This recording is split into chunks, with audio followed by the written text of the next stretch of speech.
Welcome to IT Live, brought to you by Academy Sports and Outdoors, as you can see here. And you can see up there as well in the corner of the screen. This Tuesday show, Tex Homer, Paul Wadlington next to me, getting his grape soda in, getting his mind right for a nice show we got going today.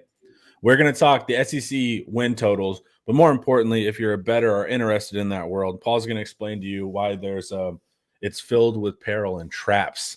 And it's missing some information that is going to be very important to your profitability going forward. We're also going to talk about the rise of the super seniors everywhere. And I don't even know what you qualify them. Some of these are super seniors. But what that super duper seniors is the technical term. I think that's right. And what that means for the sport going forward, are we going to have a bunch of old guys in it? And then the NCAA seems to have reinvented itself under a new moniker. It's the Scooby-Doo reveal. It's still the NCAA. They're just going to change the names and change some of the faces. So we're going to talk about that too. Dellinger did a really good article floating that out there for the men in power to see how we handle it. AR. In your shirt, you look like a very friendly HVAC tech. Yeah, dude. There's something Magellan beard. It's just like it works, dude. Yes. What is that singer, Luke Combs? I think this is like the Luke Combs style that's going right now. Roaster. Good morning. Cotton. Philip, he knows. Good morning, Roaster. Even the chat knows to expect Roaster. That's right. No one will ever top our guy Cam Rising. Well, we got Pavia, who's playing the NCAA right now. Jalen Catalon going into year 7, baby. Dude, I didn't even know he went to Missouri. I read your article and I was like, oh, he's at Mizzou? I didn't even know that. School. He was I think he was all Mountain West Defensive Player of the Year at UNLV. No, he did good last year. I just assumed he got healthy. Cool. It took him 2 years. I like him. I hope he would have done it at Texas, but I didn't even know he was at Mizzou. So, another, again, educational Paul Wadlington article. All right, Paul, let's pull in the SEC win totals over unders. Yeah. Well, so let's talk about this. So the impetus for my article was exactly this, Connor. This sort of misrepresentation, which you're now participating in. Mm-hmm. Just publishing raw win totals without the accompanying odds is not a very clear picture of the reality of what these win totals represent. And the reason I say that, so if you're not familiar with betting, win totals, of course, you're just making a wager over or under on these proposed win totals. And you're saying, well, oh my gosh, 6.5 on OU. They got John Mateer. They got, this and that. They're going to go 7-5. They're going to go 8-4. That's a sucker, of course. But the point is the accompanying odds for that are actually the over is minus 178. Yeah. And the under is plus 144. So let's explain that, what that even means. I will. So let me take forget OU. I don't know why I use them because we want them to hit the under. But Texas at 9.5. People, if you're optimistic about Texas and you love Arch and all that, you're like, we're winning 10. Come on. Well, the over is minus 180, meaning if you bet 10 of your hard-earned dollars on the Texas Longhorns to go over, you win $5.56. So you're risking $10 to make $5, meaning that's not a long-term profitable bet unless you're right 100% of the time. Yeah, I mean, so when they really mess with the odds like that, that's when you really need to try to find a book that's taking a position. And so what they're doing is floating a seemingly attainable number of wins and then giving you a meager payout. The way most people think, and the reason Vegas is built of lots of glittery, nice buildings and they make good money out there, is because people say, well, I mean, 9.5 is still a cinch. I don't care what the payout is. Texas is going 11-1, man. Tell me the loss. Show me the loss. I named 3 players on the team. How could we lose? And then, of course, you have a couple of injuries. You go 9-3, and your seemingly guaranteed bet doesn't pay out. So Vegas only needs to have that to happen a couple of times, and they make up that money very quickly on the teams that do hit their over. So my point was On3 releasing that graphic, a little bit deceptive because people are like, oh, I'll take the over there. Or I like, and it's like, if you don't have the accompanying odds, it doesn't really make any sense. And you're kind of a mark, right? So not kind of. Yeah, you are. Yeah. And what's interesting is then if that's the case, if they're really making meager payouts to the over, particularly like putting an enticing looking line. You really need to look hard at those unders. You want to look hard at the teams that you think will underperform at plus money. And what are they incentivizing? Value. And remember, this is not what Vegas thinks will happen. It's what they think you think will happen. It's both. So Vegas actually does set pure lines that they just believe based on their analytics and metrics. And they don't care about the betting market. Vegas does take positions all the time. So on the over-under? It's a misconception. People don't think Vegas takes positions. They think they just want to balance the betting 50-50. Vegas takes positions all the time. If they think the public is way off, they will take a position and they will allow the public to go 80% on one side. And more often than not, not 80% of the time, but 60% of the time, Vegas is correct. So they'll let you take the 80% as long as it's the wrong 80%. Yeah. So some lines, they will allow, of course, betting to influence the line organically, right? Other times, Vegas will take a position and they'll say, no, you guys, the public's wrong. For the last 10 years or prior to Steve Sarkisian, Texas was a very good public betting team in the sense of it was a voluminous public betting team. I shouldn't say very good. Vegas would frequently take positions against us, particularly when we played like Gary Patterson. Okay, so Vegas, since we have a lot of public that we have a bigger fan base that are likely going to vote for us to win no matter what. That's Vegas is going to take a lower number on that, knowing people are going to go, oh, that's easy money. That's right. Okay, that's right. What do you think's happening here with the 9.5? What's your what I'm describing? They're giving you what seem to be artificially low win totals to entice betting on the over, but then they're making the payouts so meager that they only need a couple of things to go wrong for some of these public betting teams to recoup their money and then some. Cool. And so the real value for some of these is probably the under. You want to look at those plus numbers, like Ole Miss. If you think there's a 50% chance Ole Miss goes 8-4 and they don't win more than 8.5 games, but you're getting plus money, that's a great bet. And most people don't think that way. They don't think in terms of odds adjusted risk. They think, is it going to happen or is it not going to happen? Yeah. If you think that there's a 50% chance, a coin flip, that Ole Miss goes 8-4, the odds adjusted risk on the under are tremendous. That's a bet. But people say, well, it's just a coin flip. Well, but you're winning an outsized amount of money for your risk. It's like implied odds in poker. Implied odds, exactly right. So your $10 on the Ole Miss under wins $14.60. Yeah. And if you replicate that 10, 12 other under bets at plus money that you really like, and you win half of them, you're well into the black and you beat Vegas. Yeah. Cool. Are there any that you took that you like? I have the under on Ole Miss and I have the under on Arkansas. Okay. Arkansas is 5.5. If you pull up their schedule, it's brutal. It is just unrelenting. And even some, the SEC typical thing is like, hey, let's schedule our 4 non-con wins. Yeah. And then pray to God we go 2-6 in league play. And then we get to go to a bowl, right? Successful season. Arkansas is playing Notre Dame and Memphis on their non-con. I didn't know that. Yeah, and Memphis is a G5 team like Boise State that they can hang with Arkansas. Yeah, punches up. And Arkansas is, by the way, traveling there. So they didn't even get the like, right, we'll stroke you a check, come to our house. Right. And their SEC schedule is brutal. So there's a real chance for Arkansas to go 4-8 this year. Well, they got rated, dude. They got rated, us included. Ole Miss treats them like a AA team, like calling them up to the majors. And it's crazy, Connor. At no time in history would you have considered Ole Miss a better job than Arkansas, except the last decade. Yeah. And I don't know, I think Lane Kiffin leaves to wherever, and that changes again really fast. But they won under Hugh Freeze. That's true. They're bought in. Last year they went for it. They didn't get it, but they're literally bought in. Yeah.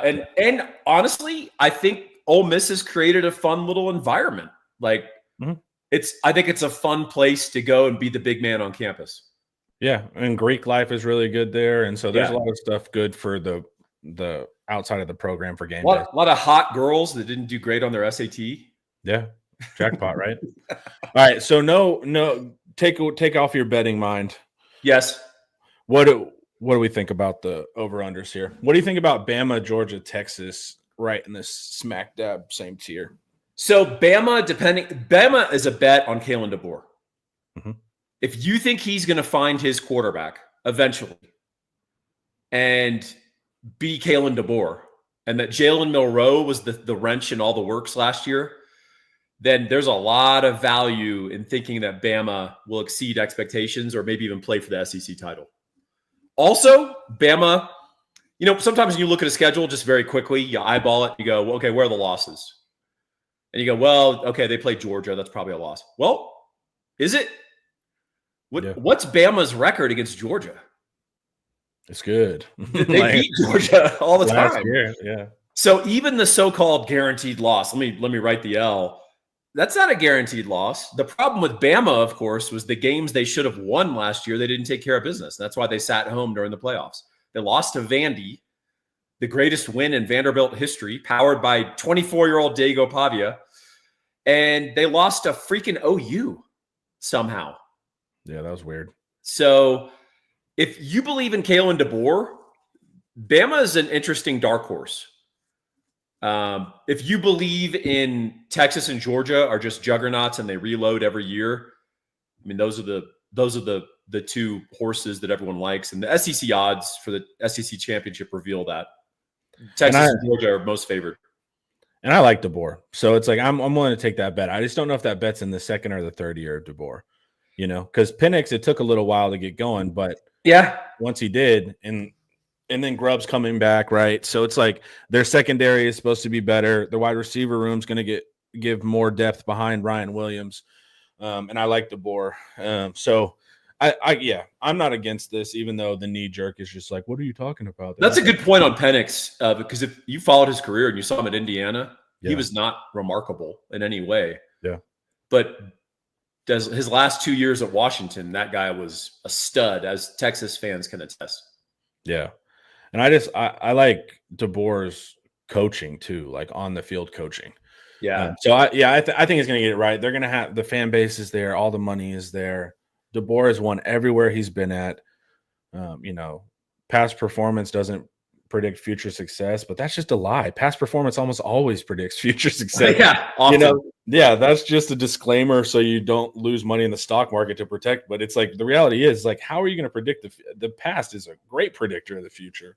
Auburn 7.5 is interesting. I mean, talk about a program that perpetually disappoints, right? Like Charles de Gaulle said. Yeah, Charles de Gaulle said Brazil has potential and always will. Yeah. Right. That's kind of Auburn and A&M, right? Mm-hmm. If they can get quarterback play from Jackson Arnold and you think that OU screwed him up, then Auburn is an easy over. They're going 9-3 if they get any kind of quarterback play, because their receiver core, they're overshadowed by Ryan Williams at Alabama across the state, but they put together a really good receiver core. They got Singleton from Georgia Tech, who's a stud and a blur. And then they've got their own good receivers that they just haven't been able to exploit because of their incredibly poor quarterback play. Yeah, I think we wanted Singleton. We wanted Singleton, and I think his price tag got too high. Auburn on the down low does a really good job with NIL. Yeah, they do. Yeah, Arnold's interesting because I believe there's two things. And these are younger humans, so I have to be careful in how I phrase this. I'm not in love with Jackson Arnold's processing ability. Yeah. And OU screwed him up. So it's we tend to do, we're very oriented, and a lot of it's and. Yeah.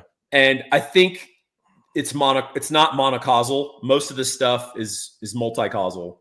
And I think he does struggle with processing. I got a news flash for y'all. Most college quarterbacks don't process great.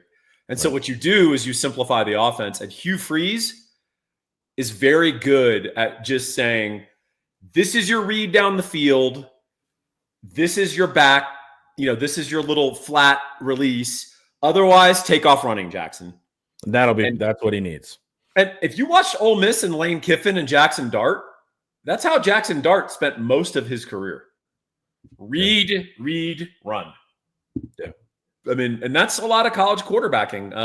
Hey, our guy Quinn Ewers was not a phenomenal processor, and the offense was tailored because of that to his strengths.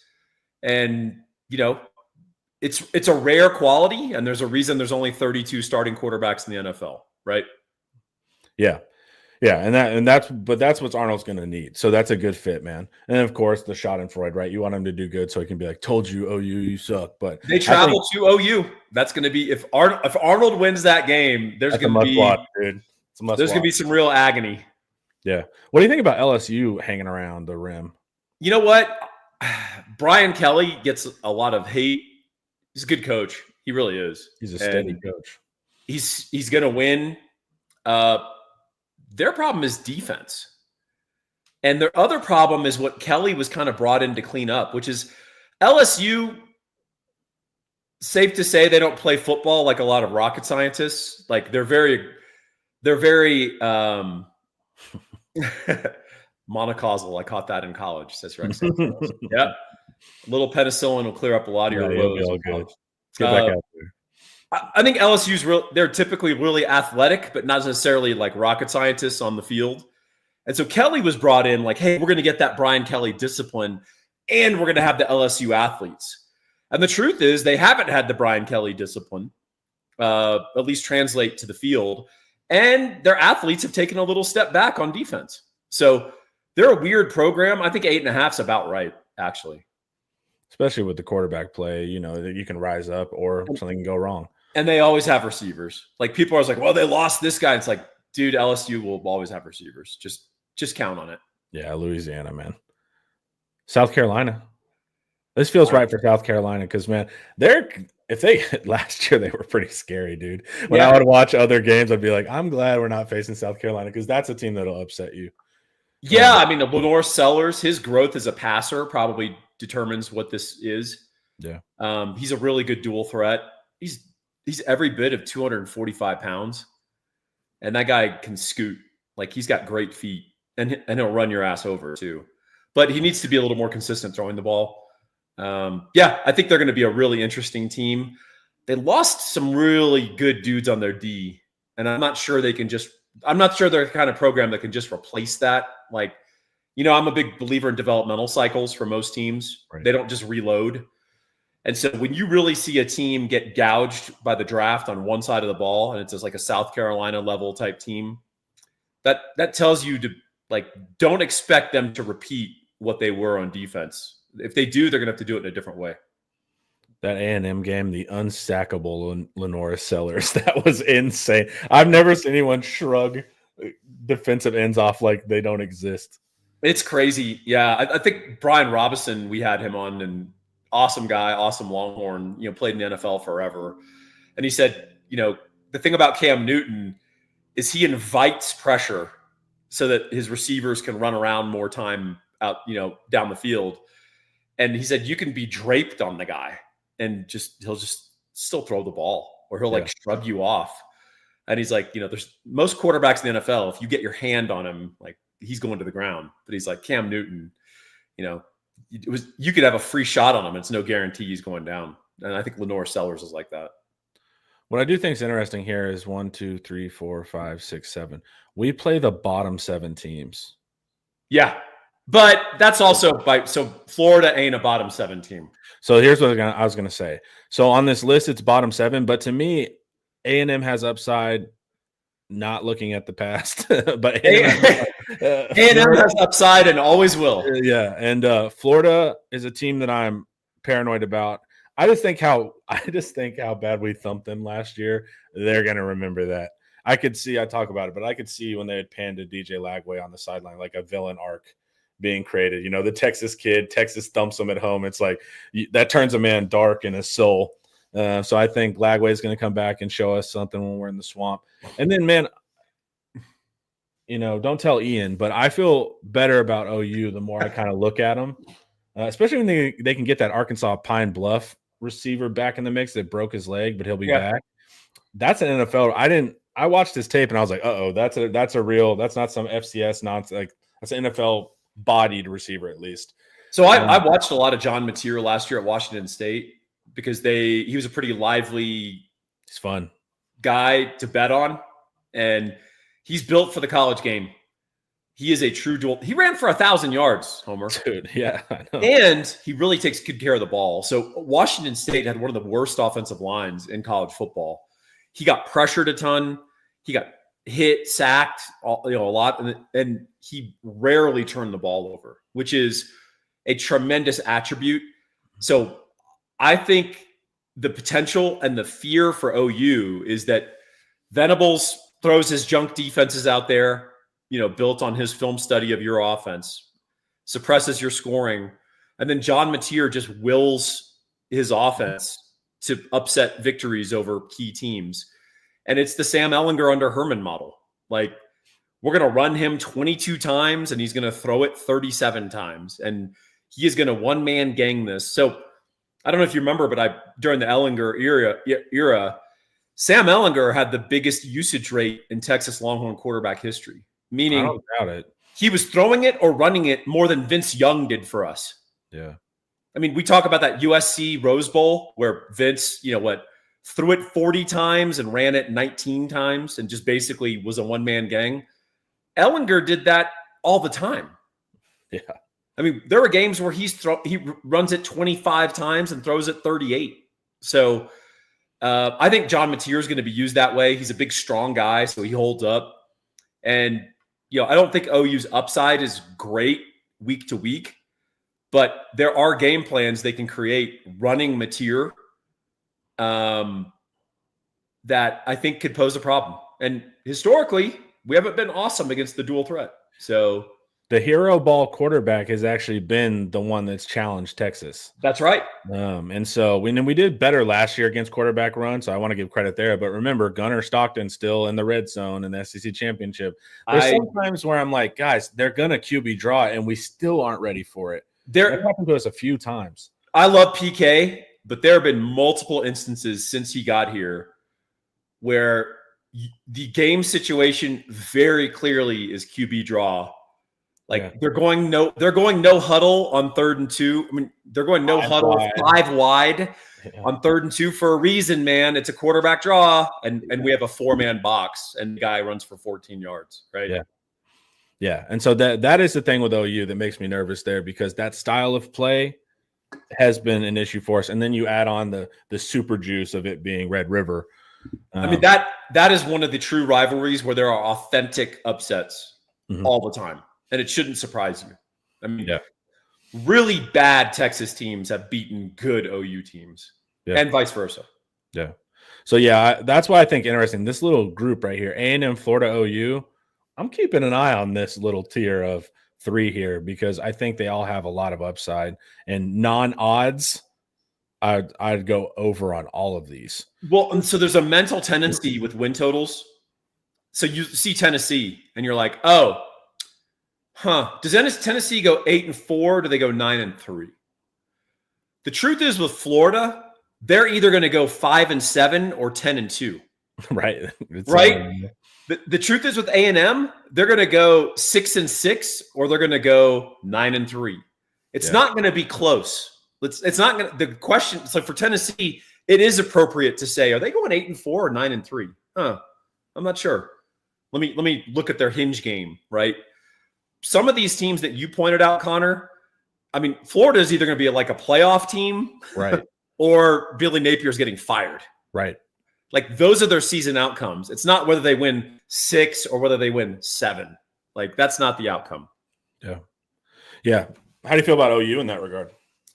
I expect them to go over, and I bet them accordingly earlier in the year when I was getting good odds. Now over on 6.5 is like -160 or -170, so it's not even worth it.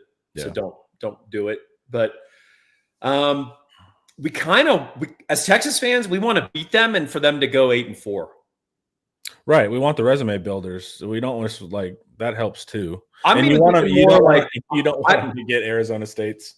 that's it. I'm thinking even more. I don't want them replacing their coach. Yeah, Dillingham, stay where you're at. Yeah, I want them to I want them to be stuck in the Tom Herman zone of like, yeah, but Texas actually pulled the trigger there. That's why I had respect, where they were like, because it is tough, man. Because both sides of it, you can play fair. Well, Texas didn't pull the trigger because of W's and L's, right? Yeah. Texas pulled the trigger because of stuff that was happening inside the locker room and basically just said, if he's not the guy, like, he's not the guy, let's do this. So yeah, good for them. Lost the room.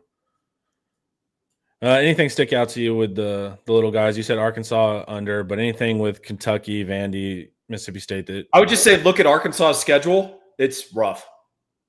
It's tough, and the vibes there aren't great, and they just lost a lot in the portal. Like key stuff that really matters in college football: O-line, wide receivers, DBs. Like, those are the three places you don't want to be vulnerable in college football. And I think they're not like a reload program. They have a developmental cycle. And had they kept all their guys, they would have had a winning record and gone to a bowl this year. But they didn't. And one of them is going to be playing for us. And Paul, you know this, right? Why is Mississippi State a guaranteed over? Yeah. Well, they'll beat someone, right? They have Shapen. Oh, Blake, the actual Shapen or the concept of Shapen? They have Weapon X. He's both. Yeah, he's both tangible and intangible. Okay. But with Shapen at the helm, dude, like Paul said, they're either going 2 wins or they're winning the national championship. So when you got Shapen at the helm, but is Shapen 24? Is he? He's got to be. These 24-year-olds. He's got to be, dude. He's got to be, because he did like 3 years at Baylor and then a year last year. Yeah, he's 24. Yeah, could have been in your article, which we will talk about next. That was a good segue. Wow, he's going to turn 25 January 21st. So when Mississippi State is in the playoffs, he will turn 25 years old. Shout out when they're in the playoffs. Exactly, dude. That's right. All right, before we keep going, guys, Academy Sports and Outdoors is your new home for Jordan gear. Gear up today and take flight on the court, off the court, and above the court. Unleash your greatness with head-to-toe Jordan gear for the entire family. Available in-store and at academy.com. Elevated styles and shoes for everyone. Unstoppable value every single day. Plus, Academy offers easy ways to shop and save time, like free 1-hour in-store or curbside pickup on academy.com orders. Or choose same-day delivery powered by DoorDash. You can order by 4 p.m., get it to your lovely home by 8 p.m. Check out our full Jordan selection today at Academy Sports and Outdoors. Academy, baby. All right. You did a good segue for us, Paul. The rise of the super senior that is annoying. Unless he's on your team, then it's cool. All right. We thought, COVID was going to phase this all out, just wait them out, right? And the NCAA's weakened position has allowed people just to sue every decision and then keep playing. So does this even progress? We'll talk later on, progress into the, 28-year-olds playing college football. But we have several notable players that are frankly too old. Yeah, I mean, so I highlighted 4 here. There's multiple others, like Blake Shapen, that I could have brought in. The idea was not to name every 24-year-old in college football. Yeah. It was to point out how these guys, who are actually all different sort of test cases, are shaping and influencing the mid-tier teams, particularly in college football. So the greatest win in Vanderbilt football history happened last year because of Diego Pavia. Mm-hmm. One of the greatest seasons in Vanderbilt football history was last year because of Diego Pavia. And he's a 24-year-old quarterback. And he got another extra year of eligibility because he sued the NCAA and said, hey, you don't have the right to restrain my trade by counting my junior college time against my eligibility. And the NCAA said, we can do whatever we want. We're the NCAA, and courts and the judges were like, you can't do anything. And as I said in my article, they have less power than your HOA. So Haynes King, another example, he's a guy that's elevated Georgia Tech. He left A&M with a degree, Connor. Wow. He left with a degree, and this is going to be his third year at Georgia Tech. Carson Beck, a different guy than King and Pavia in that Beck was perceived to be a high draft choice. Injuries and sort of mental stuff and stuff off the field sort of interfered with that. So this is basically a chance for him to reset. Why go into the draft sort of apologetically? Why not go make $5 million of NIL at Miami and restore your reputation and get back into the first round? At least that's what the Beck camp is feeling or thinking. And then finally, Jalen Catalon, a guy we have some experience with. He's on his fourth school, Connor. Started at Arkansas, went to Texas, went to UNLV, and now is at Missouri. 7th year of college football. So that's courtesy of COVID, a medical hardship year, and a red shirt. And here's the thing. Theoretically, this hasn't been challenged yet, but it will be. And I don't know if the NCAA can win. As long as you're an enrolled student at a university, age is not a factor, or it doesn't matter in terms of eligibility, right? It's NCAA conjures up all their rules. So whether it's age, whether it's number of years you're allowed to play college football, these are just arbitrary. Everyone just sort of agrees. The courts and the athletes don't have to agree. So you could have a scenario where someone challenges and says, I'm an enrolled student at Iowa. And they're like, well, but you've played there for 7 years. And the guy's like, yeah, I'm going to play 3 more years and retire when I'm 30. Yeah. If that gets challenged, it's not clear to me that the NCAA would win. Yeah, that would suck. I mean, you're going to have the potential for almost like the NBA thing, or not, sorry, the NCAA basketball thing of how many 5th and 6th year players do you want balanced against versus one and dones? So if you're a college football coach, you're like, yeah, I like this guy. I think when he's about 27, 28, he's going to be really good for us. And you balance that against a guy you think will go into the NFL after, year 3. So, examples of that, of course, are below on this article, which is Trevor Lawrence is entering his 5th year in the NFL. He is the same age as Haynes King. Yeah. He's the same age as Diego Pavia. If he retired right now, he would have a lifetime medical pension from the NFL. Yeah. And also the NFL is not penalizing you for being old anymore, which is also interesting. They do some in the sense that if you're a 24-year-old senior, they know that there's limited physical upside. But they also have seen the Bo Nix thing where you come in and you're kind of mature enough and ready to play as a rookie. Yeah. So because I was hearing some scouts arguing about, there's limited upside, right? They have less years to play, just period. But also you might get this added maturity that can make them play early. Because, the NFL is getting frustrated. They don't want to develop a quarterback at all anymore. No. They just want to buy one. So it's they're almost like, look, take the 25-year-old because there's actually more of a shot that he's going to learn the playbook and show up earlier. So it's interesting arguments kind of changing now simply because the NFL has become lazy and doesn't want to build quarterbacks anymore. Quarterback, I agree. The difference is your 21-year-old offensive tackle who is a superstar, he will still get physically better, and he'll still get better at the skill of football. Yeah. And that's different than quarterback, where the guy who's 24, yeah, he's maxed out physically, but who cares? That's not the point of the position. Yeah. Yeah, you're right. It is very position sensitive. So what do you think? Carson Beck kind of does the opposite of the Quinn Ewers, right? These are the split, right? And so I think it'll be interesting to watch Carson Beck come back, see how this kind of plays out and this thinking.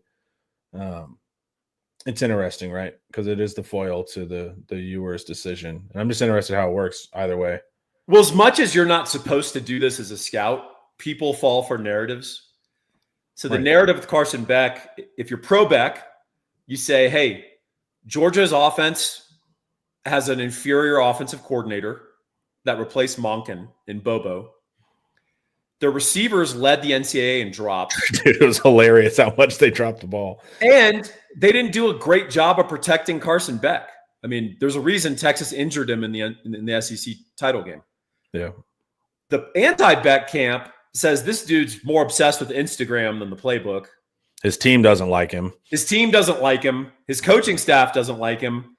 And he was actually buoyed by really good receivers 2 years ago. And now when he gets average receivers, he's revealed as a jag. So there's two extremes on interpreting Carson Beck, and Miami is going to break the tie, is kind of like how people perceive it. Well, in his interceptions, it's not just throwing interceptions, it's how lazy some of those They're interceptions. dumb. Like, it's like, dude, you can see, like, what are you – I wouldn't throw that. Yeah. You know, and it's just like he throws it right to a guy. And then, of course, the sideline stuff and just, you know, it wasn't a good leadership piece. But it is interesting just to watch what happens here, right, with Beck. Yeah, and just the thinking that are changing in quarterback camps where they're like, come on, man, like, let's get the extra money. The NFL is not going to penalize you if you go off. They're not. Yeah, and like for Jalen Catalon, this is just a proving year to be like, can you stay healthy for another year? Yeah. And if he can, he'll get drafted in the NFL. For sure. And time to come back. Time to come back. Well, yeah, he might be the guy that challenges, yeah, and he'll go to his 5th school and go for his 8th year, right? Yeah. And the arguments are interesting. I mean, I'm not a lawyer, but it's a basic restraint of trade argument, which is to say, I am not your employee. I am enrolled at this school. Therefore, I can play football. And the NCAA says, well, you're only allowed 5 years of eligibility. According to who? Right. I'm making money doing this. You know, at Missouri, I bet Jalen Catalon's making $450,000 a year. It's pretty good money when you're 24 years old. And they had him doing press conferences. Yes. You know? Yeah. So that's like also a sign that he's like considered a leader and good. Leader of the locker room, etc. So it's an interesting restraint of trade argument. I don't pretend to know, but I know the NCAA loses every time they go to court because they don't have employees. And people are like, oh, just make them employees. That solves everything. That's a whole other can of worms that people haven't thought through either. So wait till you try to run a program in California when OSHA shows up at your practice and says, we think you're hitting too much and that's dangerous to your employees. Why don't you have practices that are just in shorts? That would be awesome. I mean, that's not crazy. Yeah. But the NCAA is really a joke. Well, guess what? We got funnier jokes coming ahead when we talk about this article from Dellinger. Any final things on the old guy camps? No, I just think that these guys can be really – so there's a class of college football player, particularly quarterback, that's really good at college football that doesn't project very well to the NFL. Mm-hmm. And you can make a pretty nice living being that guy. Yeah. Playing a lot of college. I mean, Diego Pavia is going to make up over $1 million at Vandy. Yeah. And Diego Pavia has no NFL future. Right. But in the college game, to his specific offense, and typically these guys are dual threats, but, you know, there's examples too of like a weaker armed, super accurate quarterback who's a good college quarterback but doesn't project the NFL. Major Applewhite, we are familiar with. Good college quarterback, no NFL future. If he could have, you know, he should have wanted to, you know, play college football till he's 27, right? Yeah. So I think that there's this guy like a Haynes King, like a Diego Pavia, who knows the offense in and out. He's seen cover 2 a few times. Like he's started 40, 45 games. He knows exactly what to do. And they're usually dual threats, a lot of them. And they're just well calibrated to playing the college game. And they elevate these mid-tier schools. I mean, Vanderbilt is what they are because of Diego Pavia's presence. So it's a big deal. And these guys are highly incentivized to extend their college careers as long as possible because post-college, their best future is commercial real estate, not the NFL. So why not play a game and get paid $1 million a year to lead Georgia Tech or Vandy? Pretty good gig, in my opinion. Yeah, and it's interesting how it can go either way. So you can start off at A&M and end up at a Georgia Tech, find success. And then the inverse, right? You could start off at Kansas State and end up at Ohio State. You can start off at Incarnate Word. Yeah, that's true. And then you can Cam Ward it into the first pick. Yeah, Incarnate Word, Washington State. Yeah. Miami. So it is interesting, the mobility of these quarterbacks, as long as they fit your system. And then Mateer too, right? He got offered when OU's guy was at Incarnate Word or whatever in San Antonio. So it is interesting. The mobility, both up and down, finding success going up in competition and down in competition. Yeah, that's exactly right. And water finding its level, and you can almost rehabilitate yourself. Mhm. You could start, I'm a 5-star recruit. I go to USC, I wash out. Then I go to Memphis or Boise, whatever. I'm a stud. And then I go graduate up again. And now I'm at Penn State. I mean, it's like you have this ability to sort of revive and kill your career depending on the level. Or, there's some dudes that are starting off at like AA, like South Dakota State, and they're elevating themselves. And the real shame, Connor, is we used to have a fair amount of Leon Letts, like Emporia State, superstar. You discover him. Charles Haley from Virginia Commonwealth. Those guys finished their careers at those schools. Nowadays, Charles Haley in his second year would be starting at Clemson. He wouldn't stay at Virginia Commonwealth. Yeah. Leon Lett would be starting at OU. He wouldn't be still at Emporia State. So I think the days of that level players playing all their years and then going to the NFL at those schools are basically done. Yeah. Garrett asked, do y'all think Miami is playing with fire by doing the mercenary route? They are eerily similar to last year's Florida State. The pure mercenary play is dangerous if you don't get buy-in or if you misjudge the mercenaries, right? So Florida State and Norvell, they misjudged some of those players that they got in the portal. They sort of bought into their own notion that we are elite evaluators of other teams' talent, and we can assemble a team out of these guys. They also missed on quarterback, which is pretty important. But more importantly, Florida State had a bunch of players, not to go all rah-rah, but clearly playing for Florida State didn't mean much to them. It was just a check. And if you watched Florida State play, they were pretty listless. They didn't really care. And they were just getting paid.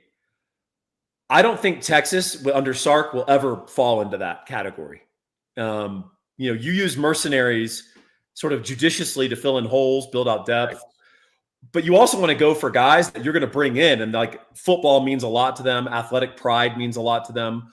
Florida State somehow brought in this critical mass of guys who are like, I'm getting paid. I don't really care what happens on Saturday. You want the mercenary that knows it's one and done. I'm trying to improve my draft stock. And you said the word that I was going to say. You want Matthew Golden. Correct. And AD. But you said the word, right, magic word to me, critical mass. Yeah, I think there's a point where mercenaries, you can add one or two to the Avengers. The whole Avengers can't be all mercenaries. So it's like you can't have. There's a number there. I don't know what it is, but once you trip that wire, you lose all your culture. There is a critical mass of turds in your locker room. Yeah, where they turn the locker room. Whereas the truth is, we brought in a couple of questionable guys under Sark from Alabama, and I was not worried about the locker room turning. I never bought into those players, and I never thought they'd do anything. And I write a season preview every year. You can go back and check on that. When everyone was going crazy about a couple of these guys, I was like, they're not going to do anything here. Like, their background tells you everything you need to know about what they're going to do. And that's exactly what they did. But Sark could bring those guys in because he believes the core of his locker room is squared away, and they are. So what happened is those guys came in, they did their antics, and the locker room just looked at them like, what are you doing? And they sort of expelled them. Like, you have a splinter that's worked into your finger and you can't get it out with tweezers. Over time, your body just expels it, right? Yeah. That's kind of where Texas is with these guys that are turds. But that only happens in onesies and twosies. If you bring in 9, they have the opportunity to change your locker room. They'll become a little clique of, with their little mutinies. And they'll turn your younger guys, right? Because a turd always loves an ally. So they're always in other people's ear trying to get them to come over to their side and see that things their way, right? And the thing is, the way Texas is now, people just look at that guy and go, dude, that's not how we do stuff here. Get out of here.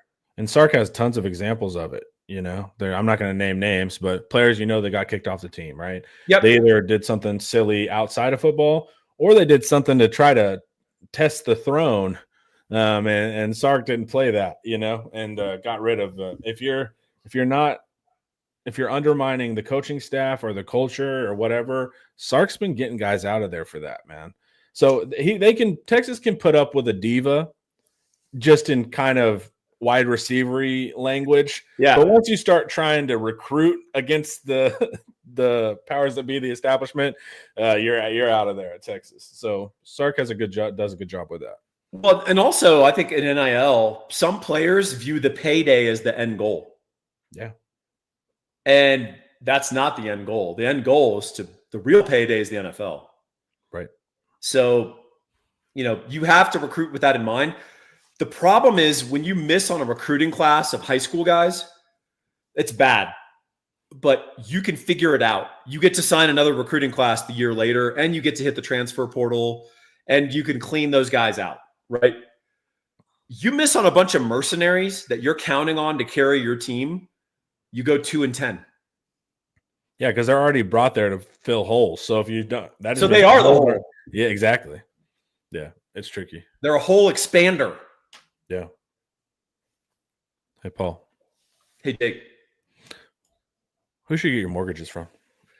You should get your mortgage from a gentleman named Gabe Winslow. You can reach him at 832-557-1095. That's 832-557-1095. Why Gabe? 20 years in the industry, over 20 years in the industry. He's got a law degree, former National Merit Scholar at the University of Texas. He loves Texas. He's obsessed with Texas sports the way we are. Probably one of the reasons he's sponsoring this program. But also, he loves to help anyone.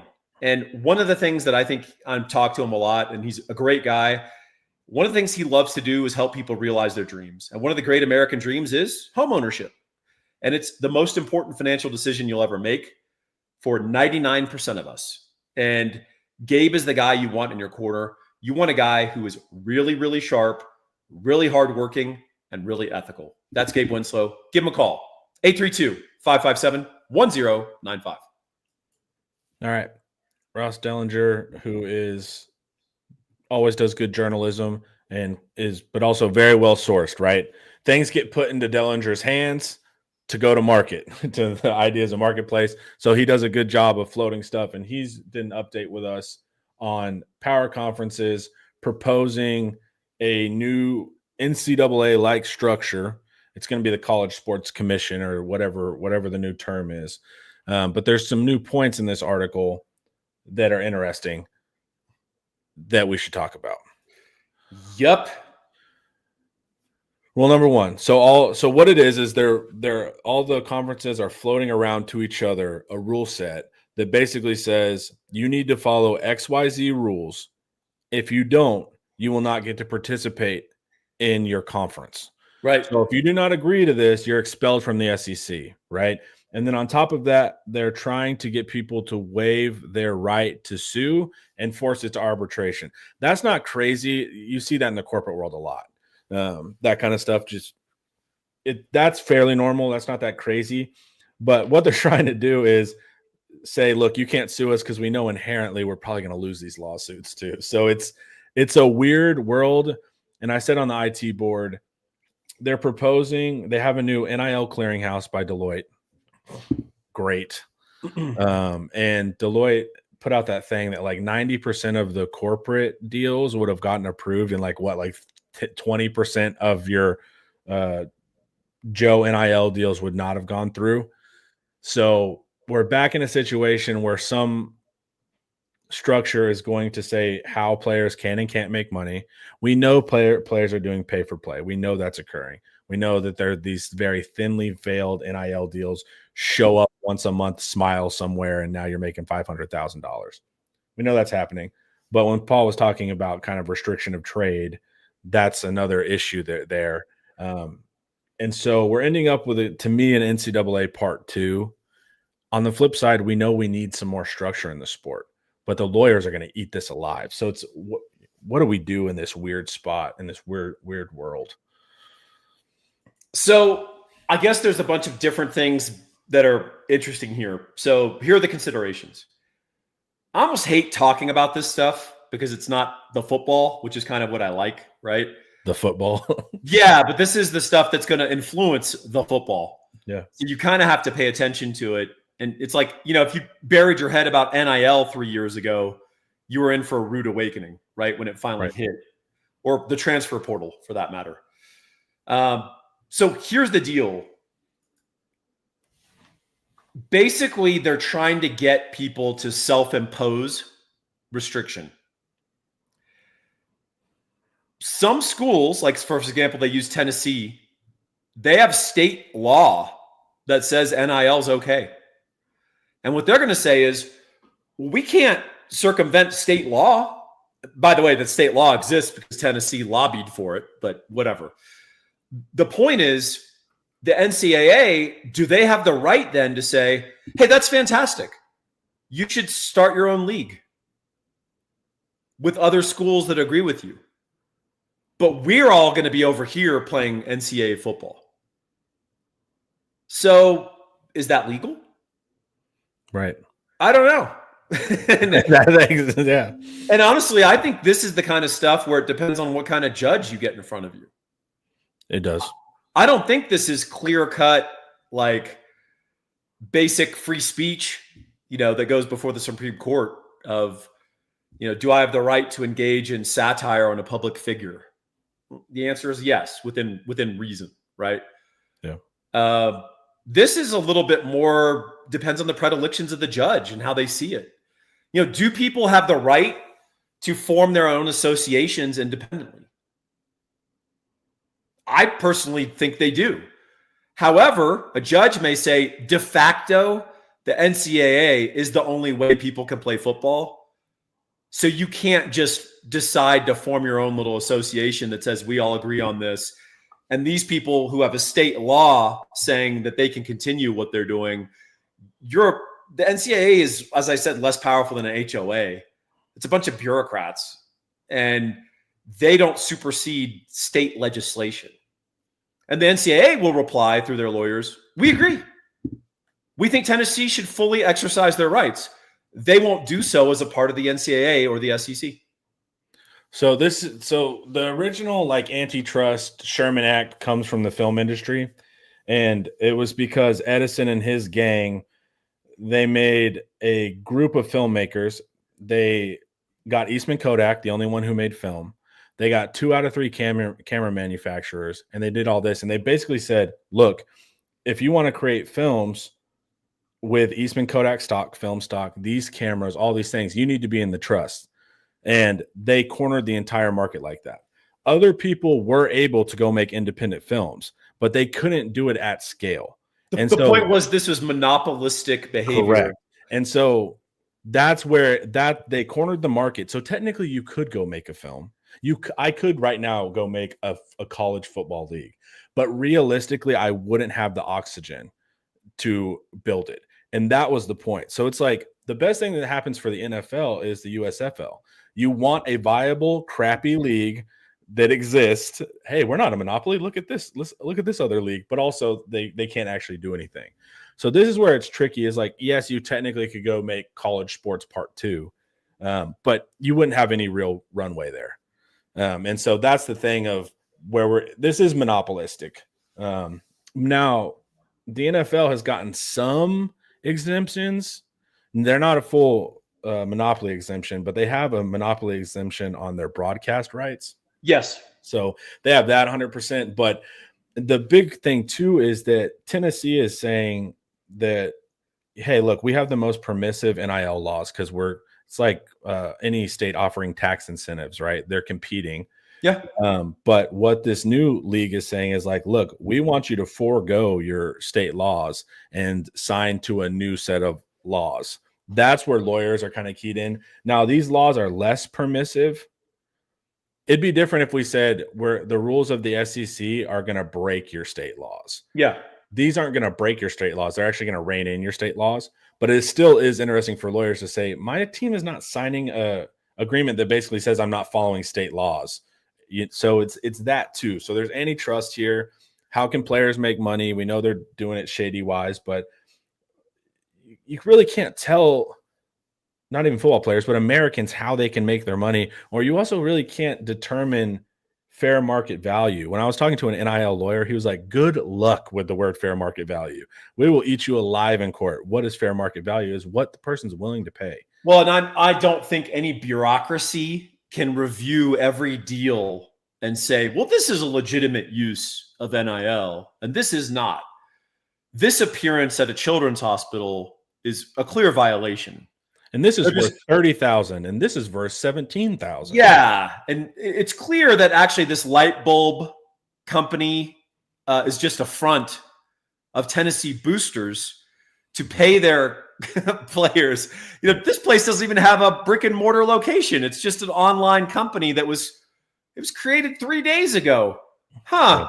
And they're paying out $9 million a year to Tennessee football players for endorsing the idea of light. So, I mean, I think any lawyer worth their salt should be able to destroy this stuff in court, of that some random little bureaucracy can determine what is legitimate NIL and what is not. But I just think that it's just another example that the more this goes on, the more you run the risk of actually screwing what people like about the game. And it's not that they're pure amateurs. It's more that, do you really have an opportunity to build some sort of relationship with these players and feel like they're representing your school? Or is it like the NFL and you're just rooting for laundry? You're rooting for a color and a shirt. Yeah. And whoever you can magically bring in next year. Well, the thing that's interesting too is Deloitte mentioned that they're using algorithms to pre-scan these deals. And then also Deloitte is a consulting firm. Of course, they approved all the corporate ones. They have $1 million contracts with all of these corporate. So there's also this conflict of interest that, of course, whoever Deloitte's going to be passing out passes to anyone who is corporate because they have these $100 million consulting deals with everybody. So Hyundai gets approval no matter what. But your multimillionaire Texas guy who's got a landscaping company, right? His is illegitimate because it's clear that this is just a way to pay players. Like, I don't know, man. I think this all sucks. And ultimately, it'll be fixed by legislation. Like, national legislation. But then you'll have a fight between state laws and, the bill. Well, what other realm, are there other examples of national or state being able to limit the income of an individual? I mean, that's the core thing here. It's like, well, I lived in California for 18 years. So not through taxes. It's called a state income tax. It's called parking tickets. It's called monopolistic anarchy. But that's the real it's almost like we talk about these players as a separate entity than citizens of the United States. It's weird. Not now. I mean, it's kind of anything goes. You can do whatever you want. This is what these agreements are doing. They're going to. But also on the flip side, we do need some policing of this. How do we solve this? And I think you're right. It has to be at the national level, and it has to just become law. But if it also that law oversteps and says how much somebody can earn, which you can't do, then that's just going to go up to courts too. I kind of believe that if you're a guy who's earning X amount of NIL, a certain percentage of it should automatically go into a retirement account through your. I'm not mad at that. Yeah. But I can't mandate or compel someone to do that. Yeah. I don't have the right, even though I'm looking out for them long term, I don't have the right to do that. Well, even with the pros, right? You can't say, look, Dak Prescott, you can't be paid X amount for this appearance because it's not fair market value. Or, hey, you got your signing bonus and bought $570,000 worth of jewelry. I don't think that's a good use of your money. Right. I can't impose. I mean, Julio Jones famously, they had to stop an Atlanta Falcons practice. And everyone got on their hands and knees and searched through the grass because was wearing a diamond stud in his ear.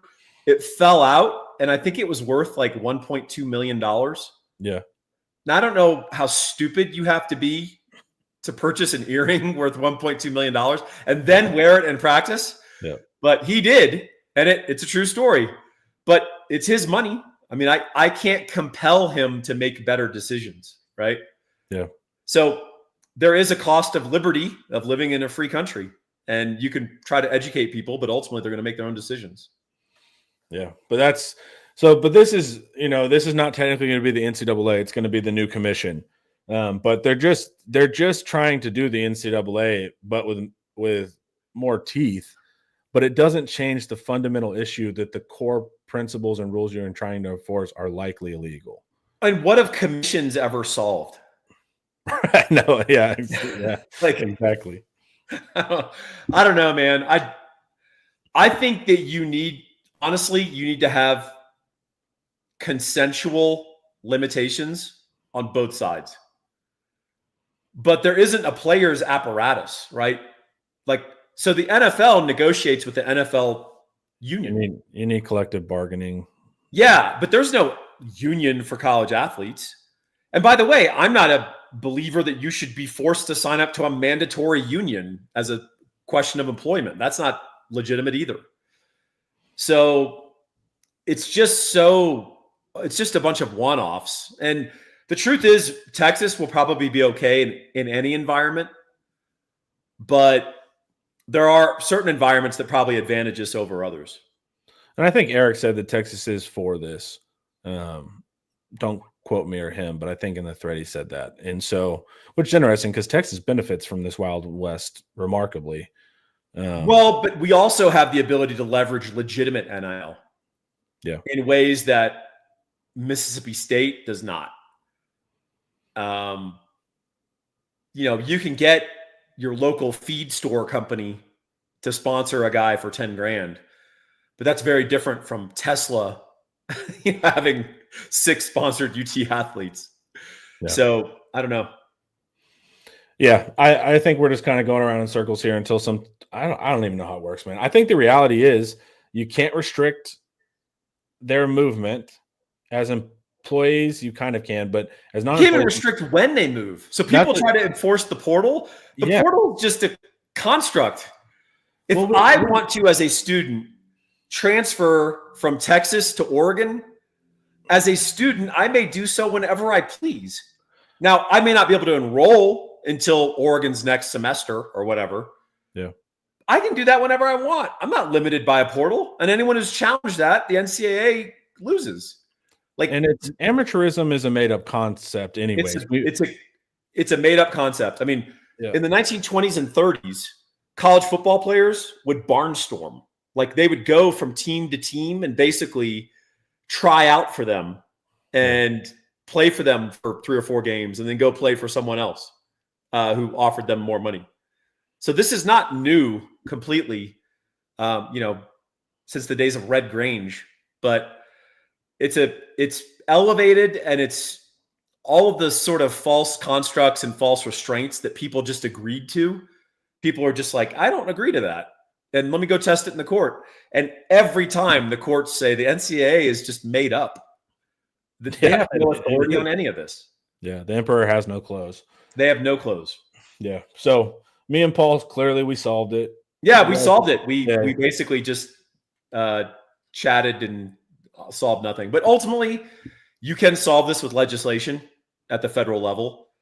But I don't know what the appetite is for people to engage that, or what will make everyone happy. I think the smartest thing to do would be to prop up a sister league that in no way can threaten you. And that way you can point to a legitimate option. If you don't want to play by the rules, you go to that. Well, so what the NCAA can say is there are other conferences. Yeah, but they're shopping the same deal to all of them. They're all trying to get them to agree to a one thing. So that's where the NAIA. What'd you say? Isn't they're the NAIA? Isn't that a separate? I'm gonna have to research that. But it's the USFL is perfect for the NFL. They love that because they get to test rules. They get to send players. You want a truly non-competitive, but technically I'm not a monopoly competitor. National Association of Intercollegiate Athletics. I almost wonder if you go look, hey, Power 5, we're going to make this league. G5, you're the other league. So it's like if you don't want to be in the Power 5, then you go to the G5. It's technically a lower tier of football, but it's still a competitive thing. They're not going to do that because it would start fires. But the NCAA actually just needs another league, and they can then they can get away with things because Google can make a certain rule if you're allowed to go to Apple. But if Google, Apple, Facebook, everybody are all playing by the same rules, now you're dealing with a monopoly. So you need a legit competitor. That's really the solve here, I think. But who's going to build a competitor to college football? Well, it's also willingness to challenge, right? Like the Ivy League schools have long colluded on tuition. They all have the same tuition.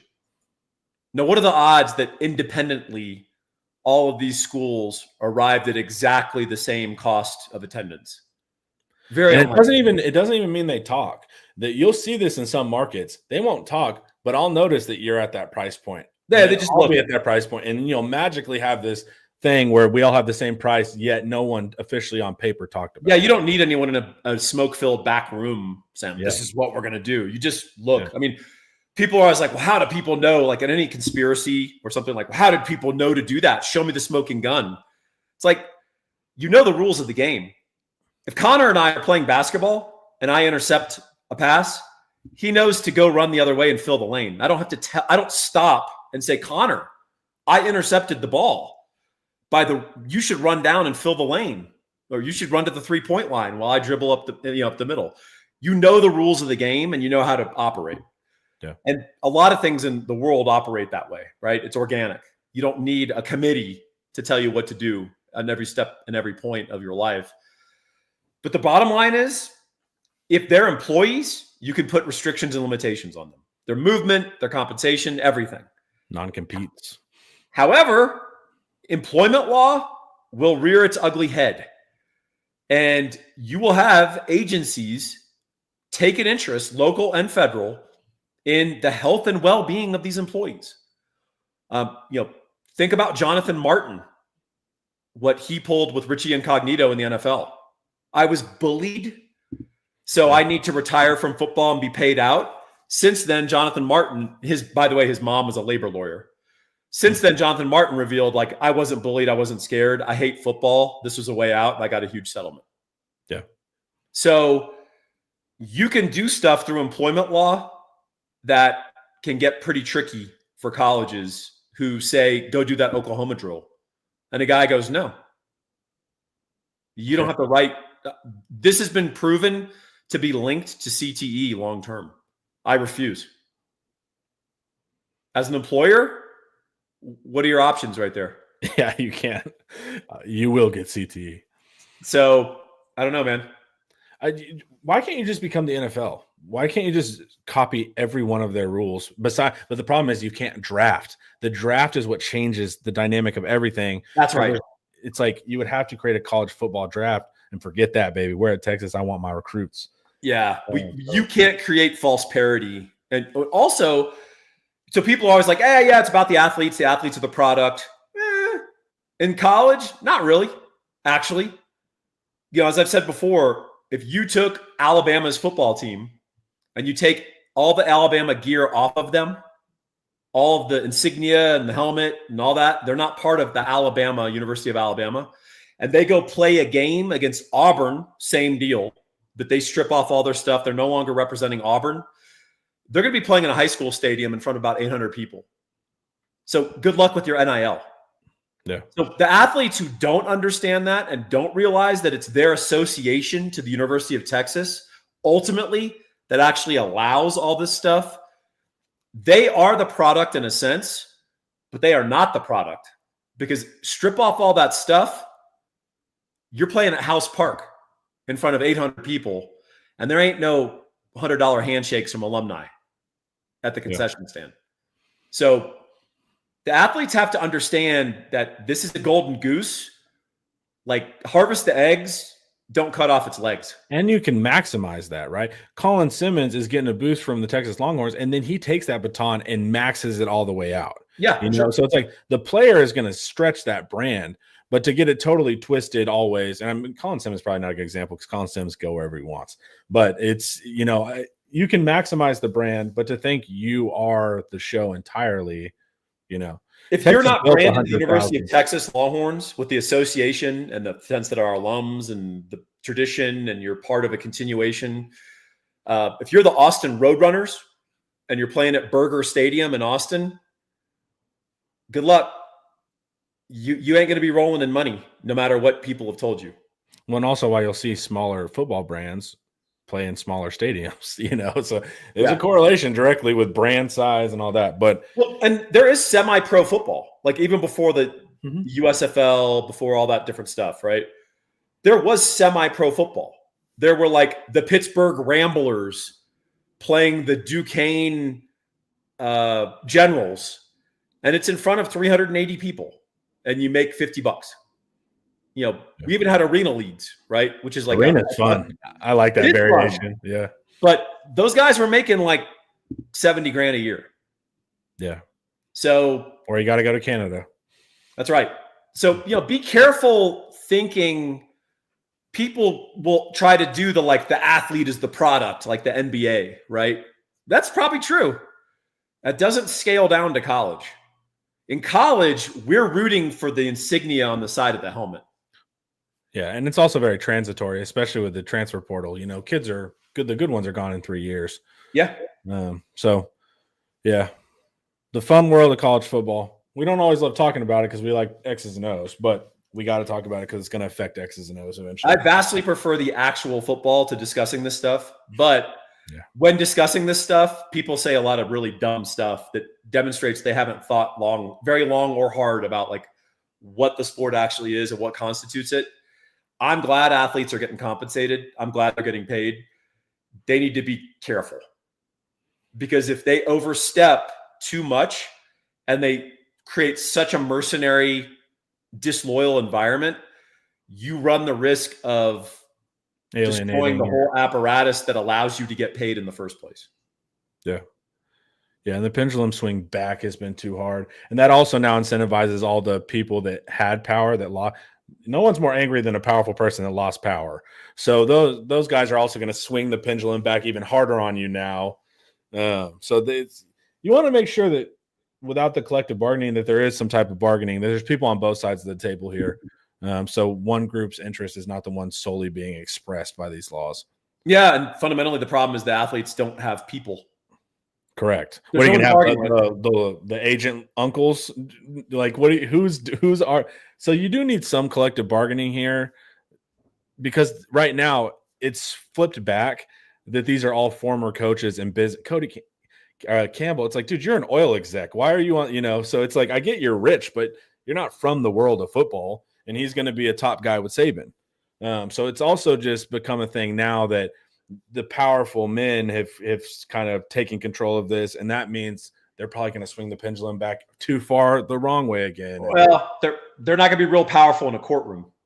Yeah, that's the trick. And inside Texas, man, we have a sleeper cell of like 15 lawyers that are able to pop up and kind of give us context on all this stuff, which is a lot of fun. And that's why you should go to InsideTexas.com.